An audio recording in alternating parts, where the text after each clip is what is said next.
Welcome back to my YouTube channel. आज मैं जिस टॉपिक के बारे में बात करने वाली हूँ, काफ़ी सारे लोग इससे बहुत स्ट्रगल कर रहे हैं, जो कि है वेट गेन। आप में से कितने सारे लोग ऐसे हैं जो इतना सब कुछ खाते हैं लेकिन फिर भी वो उनका वेट नहीं गेन होता है। काफ़ी सारी एक्सरसाइज भी ट्राई कर लिया, वर्कआउट भी ट्राई कर लिया, लेकिन कोई इफ़ेक्ट नहीं पड़ता।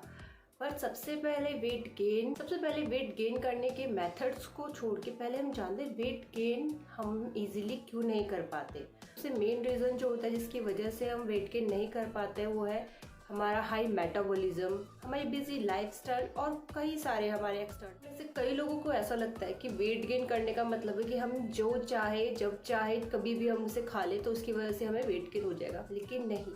ये भी एक अगर हेल्थी वे में अगर हमें वेट गेन करना है तो इसको भी हमें एक प्रॉपर डिसिप्लिन, कंसिस्टेंसी और थोड़ी टाइम देने के बाद रिजल्ट्स हमें मिलते हैं। इस वीडियो में मैं आपके साथ 10 टिप्स शेयर करने वाली हूँ जिसकी वजह से आप हेल्थी वे में वेट गेन कर सकते हैं। इसमें सबसे पहले मैं बात करने वाली हूँ कैलोरी डेंस फूड।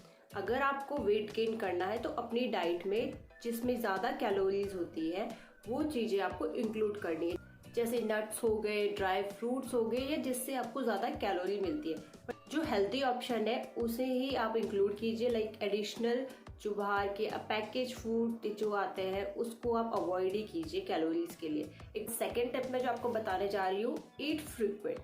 अगर आप जैसे 3 मील्स अगर दिन के खाते हैं तो इसमें आपको उनको स्प्लिट कर दीजिए। कुछ आवर्स में अगर आप उसमें खाना स्टार्ट कर दीजिए, मतलब स्मॉल पोर्शंस में। तो इसमें क्या होगा, अगर आप कुछ टाइम में अगर आप खाना खाएंगे तो जो अगर आप 3 टाइम्स में या 3 मील्स अगर आप खाते थे जिससे आप एकदम से आपको फुल महसूस होता था, तो आप ज़्यादा फुलर महसूस नहीं करेंगे, और जिसकी मदद से जो आपका मेटाबॉलिज्म है वो धीरे धीरे आपका ग्रेजुअली इंक्रीज। टिप्स जो है प्रोटीन इनटेक। हाँ जी, अपनी डाइट में प्रोटीन रिच फूड आप मस्ट इंक्लूड कीजिए। अगर आप नॉन वेजिटेरियन है तो आप चिकन आप इंक्लूड कर सकते हैं। वेजिटेरियन है तो लाइक टोफू, पनीर या जो भी प्रोटीन रिच सोर्स अगर आपको पसंद है, लाइक सोयाबीन हो गया, तो वो आप ज़रूर खाइएगा। एंड 4th नंबर पे आती है आपकी रेजिस्टेंस ट्रेनिंग। तो आपकी कोई भी वर्कआउट करना आपको नेसेसरी है कि वीक में एटलीस्ट कम से कम वीक में आपको 150 मिनट्स वर्कआउट तो करना ही है। और अगर उसमें स्पेशली अगर आप स्ट्रेंथ ट्रेनिंग करते हैं, कोई इंटेंस वर्कआउट करते हैं, तो वो बहुत ही अच्छा होगा। इसमें आप वेट लिफ्टिंग हो गया या बॉडी वेट ट्रेनिंग हो गया, तो आप किसी पर्सनल ट्रेनर को हायर कीजिए, उनसे कंसल्ट कीजिए, वो आपको एक प्लान शेयर करेंगे। सबसे इम्पॉर्टेंट थिंग, सप्लीमेंट पे आप बिल्कुल रिलाय मत कीजिए। हो सके तो जो भी आप अगर आप सप्लीमेंट का सोर्स अगर आप लेना चाहें तो आप नेचुरल न्यूट्रिएंट रिच सप्लीमेंट ही लें। 6 टिप्स जो मैं शेयर करने वाली हूँ वो है हाइड्रेशन के लिए। स्टे हाइड्रेट रहना बहुत इंपॉर्टेंट है। एंड स्पेशली अगर आप स्ट्रेंथ ट्रेनिंग करते हो तो उस टाइम में अगर वाटर के साथ अगर कोई इलेक्ट्रोलाइट का सोर्स भी अगर इंक्लूड करते हैं तो वो बहुत ही अच्छा होगा। कम से कम आपको 8 कप वाटर, तो आप 1 ग्लास ऑफ वाटर आप कंज्यूम कर सकते हैं।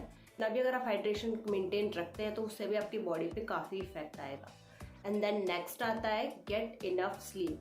हाँ जी, जितना हमें वर्कआउट करना, अपने न्यूट्रिएंट और डाइट को मेंटेन करना इंपॉर्टेंट है, उतना ही हमें स्लीप मेंटेन करनी ज़रूरी है।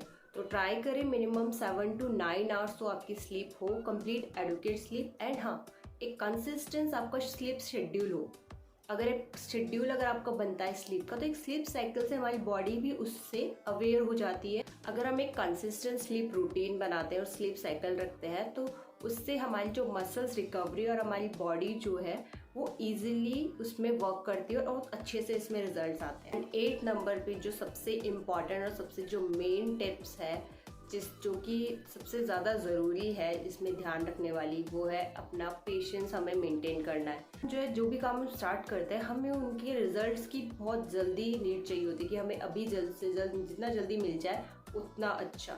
ये हमें पेशेंस नहीं होता। तो अगर हमें एक हेल्थी वे में और एक लॉन्ग टर्म इफेक्ट के लिए लॉन्ग टर्म पे जो वर्क करे, अगर वो कंसिस्टेंस अगर हमें रिजल्ट्स चाहिए तो उसके लिए हमें पेशेंस तो बनाना पड़ेगा। बिकॉज एक हेल्थी वे में अगर आपको वेट गेन करना है तो उसमें टाइम और कंसिस्टेंस तो रहना पड़ेगा। 9th नंबर पे आता है keep track of your progress. जो भी आप न्यूट्रिएंट लेते हैं, जो भी आप कैलोरी डेफिशिएंट, कितनी आप कैलोरी दिन में लेते हैं, कितना आपका वेट इंक्रीज हुआ है, चाहे इंचेस में हुआ है या केजीज में हुआ है, तो वो आप हर एक दिन का, हर एक वीक का और हर एक 10 डेज 15 डेज मिनिमम रिकॉर्ड उसका रखें, ताकि आप उसको मॉनिटर कर सकें और मेजर्स कर सकें। एक डायरी आप बना सकते हो उसके लिए। लास्ट बट नॉट लीस्ट, इन सब में से अगर किसी भी चीज़ को अगर आप फॉलो करने में कोई इशू या कोई डाउट्स अगर आपके मन में आते हैं, तो आप प्रोफेशनल्स को कंसल्ट करें। कोई भी रजिस्टर्ड डाइटिशियंस हो या सर्टिफाइड कोई पर्सनल ट्रेनर्स हो, आप उनको कांटेक्ट करें, उनसे बात करें कि हाँ, मैं कैसे अपने वेट गेन में वर्क कर सकता हूँ और क्या प्लान मुझे फॉलो करना चाहिए। उनसे आप वर्कआउट प्लान्स और अपने डाइट्स प्लान, लास्ट में आपको जैसे समराइज कर देती हूँ कि क्या क्या मेन इंपॉर्टेंट पॉइंट्स, जो टिप्स मैंने आपको बताई है। कैलोरी डेंस फूड आपको खाना है, उस पर फोकस करना है। न्यूट्रिएंट फूड आपको लेना है, हाइड्रेटेड रहना है, एडुकेट स्लीप लेनी है। अगर आप ये सब स्टेप्स जो है एक कंसिस्टेंस और थोड़े पेशेंस के साथ फॉलो करते हैं, तो जो भी आपका वेट गेन गोल है उसे आप हेल्थी और सस्टेनेबल वे में अचीव कर सकते हैं। Thank you so much for watching. अगर आपको ये टिप्स अच्छे लगे हो तो प्लीज़ इस चैनल को लाइक, शेयर और सब्सक्राइब करें, ताकि हम ऐसे ही और हेल्थ और वेलनेस का कंटेंट आपके साथ शेयर करते रहें।